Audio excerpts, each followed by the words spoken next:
Javier Ruiz, hola de nuevo. Me echo fuerte yo aquí. Ya veo, tío. No me voy. No te saco de aquí ni con agua hirviendo. Poco se habla del elevado nivel de los invitados en este tramo. Para que veas lo mal que estamos. Poco se dice. Que te tenemos que traer esta noche. Dios mío. Estos son las rebajas de Halloween, no te preocupes. Venimos a hablar del libro que acaba de publicar Ruiz, Edificio España, el peligro de la desigualdad, por el que has recibido además el premio Espasa 2022. Enhorabuena, Ruiz. Sí, hay falta de criterio no solo en Hora 25, sino en los jurados literarios. También en los ¿no? premios literarios, está bien. Oye, ese Edificio España es básicamente una radiografía de la distribución social y económica de los españoles y de cómo esa brecha entre el sótano y el ático del país es brutal y además es creciente. Sí, básicamente es colocar a los españoles en 5 pisos. El 20% más pobre vive en el sótano, clases medias en el primero, el segundo y el tercero, y el 20% más rico vive en el ático. Y el problema es exactamente eso. Los que viven en el sótano están viendo cómo el sótano cada vez escarba más hacia abajo, cada vez los pobres son más pobres, y los que viven en el ático ven cómo ese ático cada día es más piramidal, cada día se agranda más, y los ricos cada vez son más ricos. Estamos teniendo una brecha de desigualdad muy preocupante. Pero habrá gente que diga, bueno, esto ha sido así toda la vida. O sea, No, ricos y pobres ha habido toda la vida. pero no tan ricos y no tan pobres. Hemos vivido en España, ahora que hacíais el otro día lo de el aniversario de los años 80. En los años 80 vivimos cómo se ponía en marcha la seguridad social, pensiones, cómo se ponía en marcha una sanidad universal, sanidad, y cómo se ponía en marcha un sistema educativo. Y esas tres cosas, esos tres colchones sociales han servido para menguar la desigualdad. Los ricos eran ricos, pero los pobres tenían una cierta posibilidad de ascenso social. Ahora no. Ahora en el edificio España el suelo es pegajoso, el que nace pobre se muere pobre, el 55% de los hijos de un obrero se van a morir obreros. Es tremendo el dato, son datos de OCDE, el suelo es pegajoso y el techo es pegajoso también. El que nace rico va a morir rico. Puedes fracasar 1, 2 y 1000 veces. Las fortunas de ciertas familias hacen que tengas 1, 2 y no ley de segunda, sino ley de enésima oportunidad. Pero y entonces el ascensor social, que era como el gran patrimonio que teníamos en este país en las últimas 3, 4 décadas, que habíamos construido un ascensor social que realmente te permitía aspirar a subir de piso dentro de esta metáfora del edificio en la que estamos trabajando. El ascensor social ya no funciona. El ascensor social, el que te cogía efectivamente desde el sótano y te llevaba al ático y tú nacías hijo de obrero y acababas abogado de Garrigues y eras más o menos rico, o empresario y eras millonario, ese ascensor no ha dejado de funcionar, pero ya no sube deprisa, ya sube muy lento, se atasca, hay pisos en los que no se engancha. Tenemos el ascensor social, por estirar la metáfora, el ascensor en España son 2 cosas. Uno, los impuestos, ese es el ascensor rápido, y otro, la educación. Ese es el montacargas lento, por, insisto, estirar mucho la metáfora. Ya digo que la hemos estirado mucho, la metáfora del edificio España. Los impuestos siguen siendo redistributivos. Es verdad que los impuestos cogen de quienes tienen más y dan a los que más necesitan, siguen siendo redistributivos, pero mucho menos redistributivos que antes, porque los ricos pagan menos impuestos que nunca, porque es un gran momento para ser millonario, es un momentazo para ser millonario. Y la educación, la educación le ocurre lo mismo. La educación se está convirtiendo en clubes sociales, clubes donde si tú tienes suficiente dinero, entras en una universidad de élite solo para gente de dinero, que perpetúa esa desigualdad. Y tenemos tanto el ascensor como el montacargas, los dos rotos, el ascensor social. Te iba a decir que el otro día aluciné respecto a lo que decías, es un buen momento para ser rico porque pagan menos impuestos que nunca. Estuvo aquí César Rendueles y nos explicó cómo hace no mucho se hace medio siglo, quiere decir que en términos históricos es nada, había gobiernos conservadores que aplicaban tasas de IRPF a las rentas más altas que ahora consideraríamos de pura política bolchevique. Pero absolutamente. Yo cito en el libro 2, 3 ejemplos, pero son 2, 3 ejemplos de no una anécdota, sino la categoría que había. Roosevelt, conservador, americano, republicano. No es un bolchevique o un bolivariano o un nada.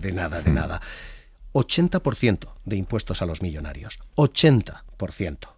Nixon, un hombre que tampoco se caracteriza por sus querencias comunistas. Bueno, Nixon 60-50% de impuestos a los millonarios. Y ese era el mismo paisaje en Londres, y ese era el mismo paisaje en Japón, y ese era el mismo paisaje en Francia. Insisto, 80-50%. Y a día de hoy pagan el 8% de impuesto efectivo. Nunca ha sido tan buen momento, nunca ha sido... Ser millonario siempre ha estado bien, ¿eh? Siempre ha estado bien. ¿Para qué nos vamos a engañar? Como dice Losada, los ricos vamos ganando. Pero nunca había sido tan buen momento como ahora. Tan buen momento que hay una denuncia o dos que son un poco sorprendentes. Warren Buffett denuncia que su secretaria paga más impuestos que él. Él paga un 8%, su secretaria paga un 25% de lo que gana.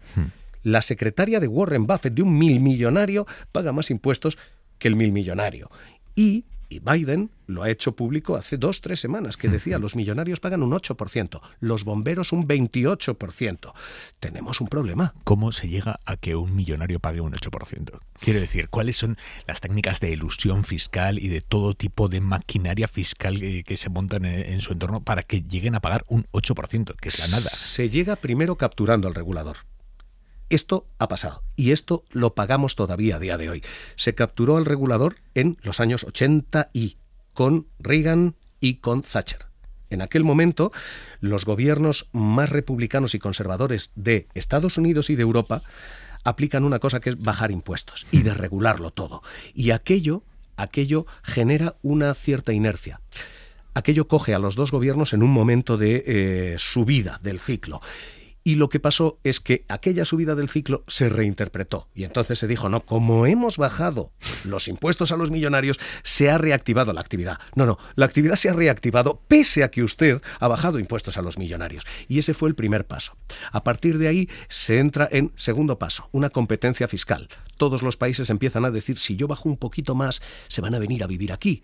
Y más, y más, y más. Y tercera cosa, efectivamente ocurre que cuando tienes todo ese dinero, te puedes comprar hasta tu trozo de libertad de expresión. Y entonces los medios de comunicación dejan de denunciar eso. Y ocurre la tercera de las claves. Compras líneas de pensamiento, think tanks, papers económicos, esta famosa curva de Laffer, que no sé si habrán oído por ahí, pero es esa tesis de que si tú bajas los impuestos reactivas la economía. Más, ¿no? Esto. Bueno, pues todo eso se paga. Y al final, ¿qué es lo que ocurre? Que hay un cierto sustrato de que esta gente que tiene tanto dinero, mejor no molestarla. No sea que se vaya.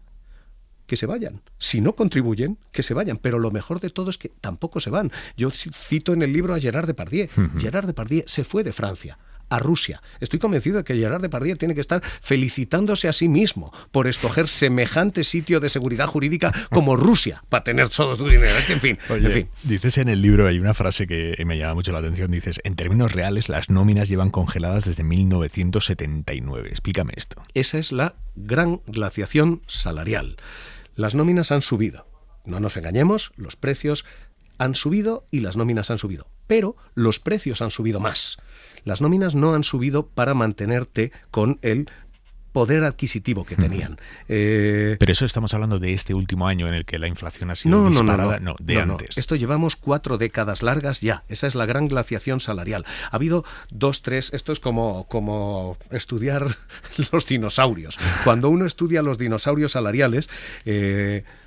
tus padres, los míos, de más o menos la misma generación, no hagamos sangre, vivían con una nómina. Con una nómina se podía vivir. A día de hoy, con una nómina no se puede sobrevivir. Las parejas necesitan 2. Comprar una casa está hecho para 2 nóminas. ¿Qué ha pasado? Las nóminas no han empatado con los precios. Y cuando tú pierdes poder adquisitivo un año, y otro, cuando se abre la brecha entre lo que cuesta la vida y lo que paga la empresa, al final lo que ocurre es que tener nóminas, es de perdedores. Tener nóminas es de losers. Y al final lo que ocurre es eso. Ha habido una gran glaciación salarial. Los salarios llevan depreciándose no años, décadas. Y tú que parte de tu trabajo es estar todo el día con sindicatos, pero también con empresarios. Cuando hablas con ellos, ellos son conscientes de la problemática social que puede llegar a estallar en el momento en el que un grueso de la población se dé cuenta de que se ha empobrecido y que además que no tiene visos de recuperar el bienestar salarial del que gozaba. Yo ¿sabes qué creo? Mi impresión, hablando con todos ellos, Yo digo que hay dos tipos de empresario. Hay dos tipos de empresario en este país. Están los empresarios, ¿m?, y están los oligopolios.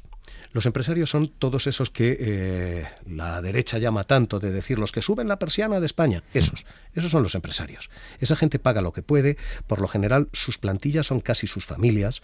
Es gente que ellos han reclutado, que han crecido, que los restaurantes han ido creciendo con ellos. Y esa gente no suele regatear salarios. Pero luego tenemos 1, 2, 3 sectores en los que a mí estos fantásticos liberales que dan, en fin, catequesis por ahí fuera, me gustaría saber qué piensan. Por ejemplo, tenemos un sector eléctrico que controlan 4 compañías, el 100% del sector, 4 compañías. Tenemos un sector energético en el que, de gasolineras, en el que 4 empresas controlan el 60% del mercado. Y luego hay mucha pyme pequeña, pero el 60% del mercado. Tenemos 5 bancos que controlan el 80% del negocio. Tenemos 2 televisiones que controlan el 83% del negocio. Los pequeños empresarios saben de empresa y los demás saben de poder. Y los otros son estos a los que tú dices, oye, les preguntas por salarios y llevan con los costes congelados 20 y 30 años. Y probablemente no sean conscientes, pero porque ellos no compiten. Porque si tú te repartes el mercado, si tú te repartes, tú y yo, el 50% de la cuota del mercado de la radio en España, pues probablemente lo que vamos a hacer es tampoco competir demasiado, no sea que la jodamos. Creo que el término técnico, científico, es ese. ¿Y hay competencia? ¿No tiene nada que decir? Pues sí, y no lo hacen. Ni las autoridades de competencia, ni muchas otras. En la concentración bancaria hay un índice de estos para yonkis, sí, que se llama el índice Herfindahl, que lo que dice es, si pasas cierto umbral, es que no hay competencia. Hay provincias en las que no hay competencia. Bueno, pues prácticamente todo Castilla y León, prácticamente todo Castilla-La Mancha, prácticamente superan el índice Herfindahl. Hay provincias en las que hay un banco, uno, y nadie dice nada. Pues la respuesta es no, nadie dice nada. Cuando dices que esta gente entiende más de poder que de otra cosa, disfruta con eso, quiero decir, es gente que se sabe más poderosa que los teóricos poderes establecidos, que es gente que tiene más poder que el gobierno. Esta es muy buena pregunta. No sé si tienen más poder que el gobierno, yo te diría que sí. Yo te diría que tienen poder incluso para torcer ciertos gobiernos. Hay empresarios que no se van porque el día que el dinero deje de avalarles, les va a explotar demasiada corrupción. Y siguen ahí. Y hay algunos que tienen tanto dinero que ese dinero es poder. Y que no se van porque el día que pierdan ese dinero, pierden ese poder. Sí, en España tenemos empresarios extraordinarios, ¿eh? No, yo no soy de la brocha gorda esta de decir, no, todos los empresarios son... No. Y tenemos banqueros extraordinarios, extraordinariamente cualificados. Pero tenemos gente que no se dedica al negocio, se dedica a otras cosas. Y lo hace muy bien, por cierto, porque nadie habla de ellos. Es muy sorprendente, pero nadie habla de ellos. ¿Cuándo perdieron los estados el control de sus economías o el poder respecto a tomar las decisiones últimas de sus economías? Pues yo te diría que en los años 90. 1980 y son los años de la liberalización, son los años en los que hay cosas que el gobierno de Reagan, el gobierno de Thatcher, aquí después, porque nosotros fuimos con retraso, el gobierno de Aznar, hacen bien, porque hubo cosas que se hicieron bien y luego hubo otras cosas en las que se perdió el control absolutamente. La desregulación fue el salvaje oeste. Yo siempre digo lo mismo, parece que se nos ha olvidado, fue anteayer. La desregulación bancaria, la desregulación tan salvaje llevó a que, primero, se concedieran hipotecas a riesgo absoluto. Segundo, se paquetizara todo aquello y se empaquetaran disolviendo y esparciendo el riesgo a todo el mundo. Y, primero, el Banco de España no tuvo nada que decir. Después, el Banco Central Europeo tampoco nada que decir. Las autoridades americanas nada que decir. Allí se deroga una cosa que se llama la Steagall-Glass Act, que es una cosa que básicamente te decía, si tú eres banquero de inversión, si tú estás dándole consejos a una empresa, no puedes estar además gestionando el dinero de la empresa. Bueno, pues allí se hacía todo a la vez, se derogaron todas las leyes. Y entonces cuando se nos provocó el empacho hipotecario, entonces Entonces todo el mundo empezó a decir, ¿y ahora cómo lo arreglamos? Y yo sé cómo lo arreglamos, tú sabes cómo lo arreglamos. Todos nosotros ponemos 2.200 pavos cada uno y salvamos el sistema financiero, porque además hay que salvarlo, porque si se rompe, esta es la cañería del edificio España, si se nos rompe el flujo eléctrico y la cañería del edificio España, se nos rompe el edificio entero. Pero tal desregulación, tan salvaje y con tan poca supervisión lleva a esto. Yo al final resumo todo esto diciendo, yo no soy contrario al mercado, al contrario, yo digo tanto mercado como sea posible, pero tanto Estado como sea necesario. Tanto mercado como sea posible, pero tanto Estado como sea necesario. Que no se nos olvide la segunda parte. El regulador, el vigilante tiene que estar, porque si no, si hay pocos sheriffs, hay muchos cuatreros. Por estirar la metáfora al oeste ya. ¿Y por qué esa posición de tanto mercado como sea necesario, pero con los controles necesarios, es tan poco sexy dentro del mundo económico? Es alucinante lo que pasa en España. Es alucinante lo que ocurre aquí. Eso es poco sexy en España. Uh-huh. En el resto del mundo hay economistas de izquierdas y no pasa nada.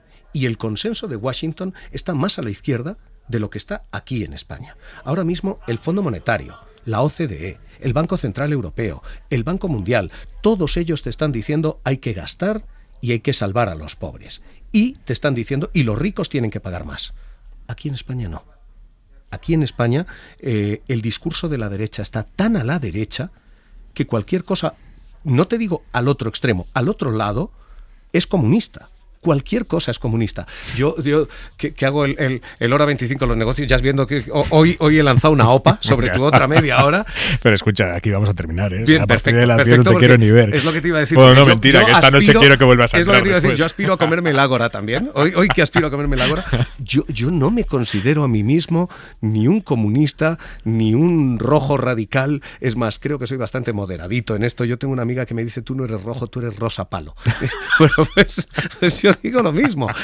Y sin embargo, cuando los ultra anarcoliberales te señalan, parece que seas, insisto, un bolchevique. No termino de entender. Yo es que creo que aquí la derecha ha conquistado tanto, ha comprado tanto y se ha pagado tantos discursos que al final parece que este sea el único pensamiento en España. Y no lo es y no debiera serlo. Te centras en España. ¿Hay tanta diferencia entre el edificio España y el edificio Francia o el edificio Alemania? Sí. Yo soy firme defensor de que la política importa.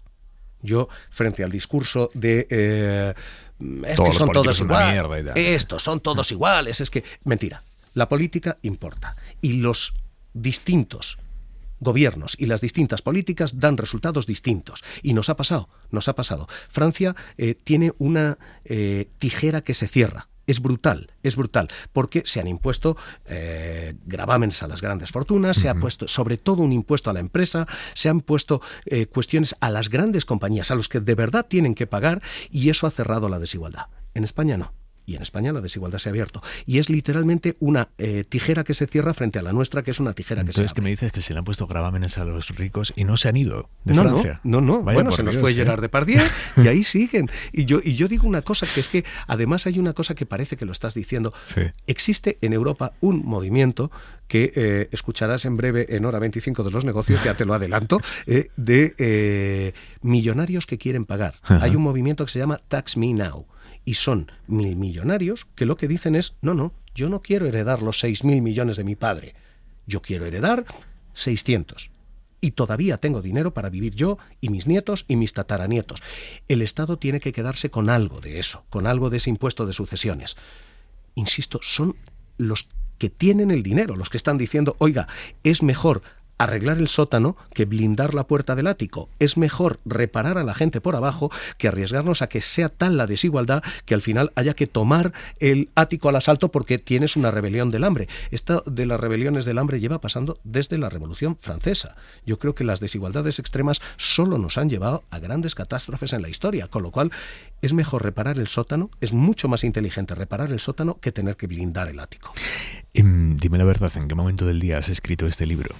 O sea, quiero decir, estás desde las 8 de la mañana con Ángels, son las 10 de la noche y estás aquí conmigo. Pero yo espero a que Aimar Bretos me dé paso. Y entonces, como siempre me dicen, no, Javier, tranquilo, que son 20 minutos más, que vas. En esos 20 minutos le escribo 2 párrafos al libro, ¿eh? Espera, que vas, que se retrasa otros 20 minutos, Aimar. No te preocupes. Y ahí está Marisol Rojas diciéndote, 20 minutitos más. 3 páginas. ¿Cómo conoces las dinámicas? Le vas arañando al libro. Y luego esto ha sido un poquito esfuerzo de más. Yo creo que dormir está sobrevalorado. Dormir es para pobres. Oye, escúchame, ¿dónde crees que se puede comunicar mejor la economía? ¿En las páginas de tu libro Edificio España? ¿En las ondas de la radio? ¿En las pantallas de la tele? ¿Dónde se comunica mejor la economía? Yo te voy a decir una, ahora que no nos oye nadie, de periodismo. Yo protesto a los que no lo hacen, porque creo que en todos sitios se puede hacer. Ninguno de los medios, por muy entretenido que lo quieras hacer, tiene que orillar el rigor. Y tú puedes hacer economía y que la gente lo entienda.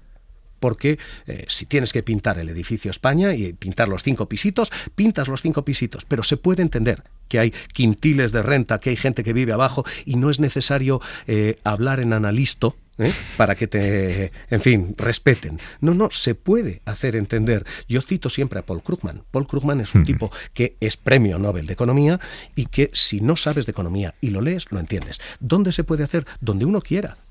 A mí me duele la excusa de quienes están en televisión y te dicen es que la gente no lo entiende, como si la gente fuera idiota. O quienes te dicen, para que lo entienda mi madre.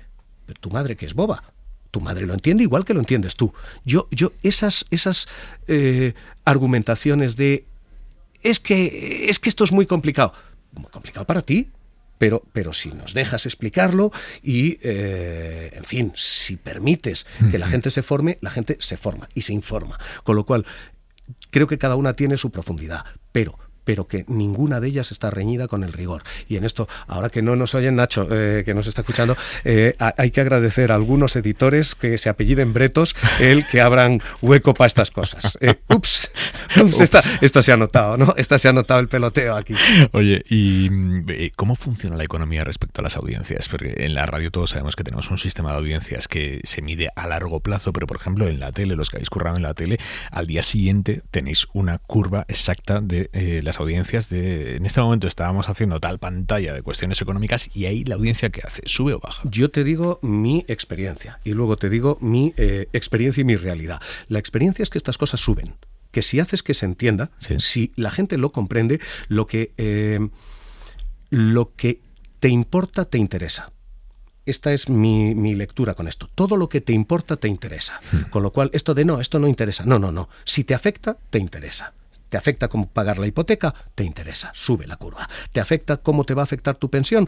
Entonces sube la curva. Y mi experiencia siempre es que todo este tipo de cosas suelen subir la curva. Y solo así se explica que yo siga vivo. En televisión. Solo así se explica esto. Porque mi experiencia es, a mí me da un poco igual. Yo no lo hago porque suba la curva, que creo que debe subir la curva. Yo creo que hay que tener un cierto compromiso también social y hay que decirle a la gente lo que viene y decirle a la gente, oiga, mire, el Euribor hoy le cuesta a usted 230 pavos más. No es ni dañar al gobierno, ni dañar a la oposición, ni dañar al ciudadano. Y creo que no pasa nada. Y si la audiencia cae, pues que caiga. Pero vamos, yo creo además que sube. Cuando dices por eso sigo vivo, ¿tantas veces te han intentado matar o qué? Tantas veces me han matado. No me han intentado matar. Yo en esto... en fin, por Dios, que no se note esto que es muy blasfemo, pero yo me río de Jesucristo, que resucitó una vez. No sé, o sea, esto me parece poco. ¿Cuál ha sido tu resurrección más jodida, la que más te costó? Yo creo que todas. Esta no me está gustando mucho tampoco. Ahora mismo estoy medio muerto. No sé si sigo o no sigo en televisión española y no lo sé, O sea, que no lo llevo bien. Cuando estás muerto, cuando estás enterrado, es muy duro hasta que vuelves a asomar la cabeza y sales como un zombie, es muy duro. Este es un momento duro. Es muy perro la tele. Duro. Es muy injusta la tele, porque mi experiencia ha sido, he liderado y he caído. No he liderado. Liderando la mañana, he caído. No liderando, también he caído. ¿Han funcionado las cosas? y has caído. Has hecho un trabajo que tú puedes pensar, no sé si los demás, pero que es un trabajo sobrio, solvente, y has caído igual. Y piensas, hay tantos factores que no dependen de tu trabajo que piensas esto es un poco injusto en la parte de la tele, porque no depende de ti, depende de que pues a un grupo le convenga o no una línea editorial en un momento determinado, depende de que a otro canal le convenga o no que le hagas la competencia, depende que, en fin, depende de tantas cosas, depende de que un consejo de administración formado por partidos políticos te dé el visto bueno o te vete, depende de que un partido político pida tu cabeza o no la pida. Hay tantas cosas que no dependen de tu trabajo, que yo al final lo que digo es, bueno, pues vamos a intentar hacer el trabajo lo mejor que podamos y vamos a pagar todos los precios que haya que pagar, porque de todas formas no lo puedes evitar. Pero ¿cómo se hace el programa de hoy y el de mañana y el de pasado pensando en que el suelo es tan poco firme? No lo sé, cuéntamelo tú, porque me da la sensación de que me lo estás preguntando como si yo fuera no sé, cuéntame. Escucha, yo aquí ya sabes que yo te hago las preguntas más jodidas hasta que tú me digas hasta aquí. Porque yo creo que nuestro trabajo, el nuestro, de los dos, Aimar Bretos, es una profesión de riesgo últimamente, porque no solamente tenemos un problema con los poderes políticos y económicos, y es que no les gusta escuchar las cosas que no les convienen. La mayor, inseguridad es que muchas veces a nuestra audiencia tampoco le gusta escuchar que le quites la razón. El 66%, se dice rápido, 2 de cada 3 espectadores ponen un medio, compran un periódico porque ratifica lo que ya piensan. Se llama sesgo de la confirmación esto. Claro, si yo sé que si yo le doy bofetadas a Feijóo, los míos, mis espectadores, me van a aplaudir, pero si le doy una bofetada a Sánchez, me van a llamar traidor, hijo de puta, vendido, como de hecho pasa en Twitter todos los días, a mí esto me pasa todos los días. Entonces lo que va a pasar es que al final me voy a pensar si tengo que ser crítico con el gobierno, porque sé que lo que se espera de mí es que sea crítico con la oposición. Así que, ¿cómo se hace eso? Yo no tengo todavía la fórmula, yo intento ser honesto, pero vamos, cuéntamelo tú. ¿Consigues que no te queme en lo personal no. esa erosión permanente? No. O sea, y me afecta. Lo sufres, te afecta. ¿A ti no te pasa? Las sí. redes. A mí sí. Yo reconozco que lo han conseguido. A mí me pasó hace no mucho. Un niño me amenazó de muerte. Me amenazó de muerte diciendo, cuidado donde te sientas, sé en qué cafetería tomas café, mírate la nuca. Y yo no sabía que era un niño. E hice pública la amenaza. Y entonces me llamó su madre para decirme, desconsolada, mi niño es tonto, y le hemos quitado las redes sociales y lo sentimos un montón. Y yo había publicado el tuit. Y borré el tuit. Y es la única vez que he borrado un tuit en mi vida. Pero te das cuenta de que se genera un efecto manada, de que hay tanto odio, a veces dirigido a ciertos pararrayos, que simplemente no cantamos el cara al sol con, ni la firmeza ni el tono correcto, y entonces desde los grupos de ultraderecha fundamentalmente te señalan. Y hay mucha gente que sigue esa manada y da mucho miedo. Y a mí me afecta, por supuesto, porque me imagino que te pasará a ti, nos pasa a todos los que, insisto, los que no cantamos el cara al sol bien, hay veces que te sientas en una cafetería y alguien te viene a decir, oye, eres un... y piensas, vale. ¿Cómo sales de esos momentos? Claro, vale, pero no.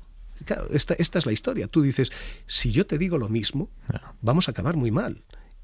Y yo en estas cosas... Silencio y otra cosa. Sí, yo he dicho una metáfora que tengo una y otra vez repetida ya, que es... ya está bien de comprar las camisetas del Madrid y las camisetas del Barça. Ya está bien de la trinchera, de los míos y los otros, de conmigo o contra mí. Ha llegado el momento de vender camisetas del árbitro. Tengo un colega político al que tú conoces bien que siempre dice lo mismo, es que la gente no compra camisetas del árbitro, la gente compra camisetas del Madrid o del Barça. Pues hay que comprar camisetas del árbitro, ya está bien. ¿Qué es para ti la SER, Ruiz? Mira que eres bueno. Es la novia que nunca te quiere lo que la quieres tú. Hostia, me parece buenísima la respuesta. A la que tú siempre quieres más de lo que ella te quiere a ti. Dicho esto, es mi casa, es mi casa la SER. ¿Eres feliz con ella? es la novia que te hace feliz muchas veces y a la que estrangularías con tus propias manos muchas otras. Esto, perdón, retiro lo que pueda sonar a violencia contra la SER. Violencia contra la SER. Javier Ruiz, Edificio España, el peligro de la desigualdad. Premios PASA 2022. Muchísimas gracias, amigo, por venir a presentarlo a tu programa, que es Hora 25. Carlos Núñez o Gurlian nos están escuchando. Cariño, esto no es lo que parece. Esto no es lo que parece. Un abrazo. Ruiz, hablamos luego. Un abrazo. Hasta Adiós.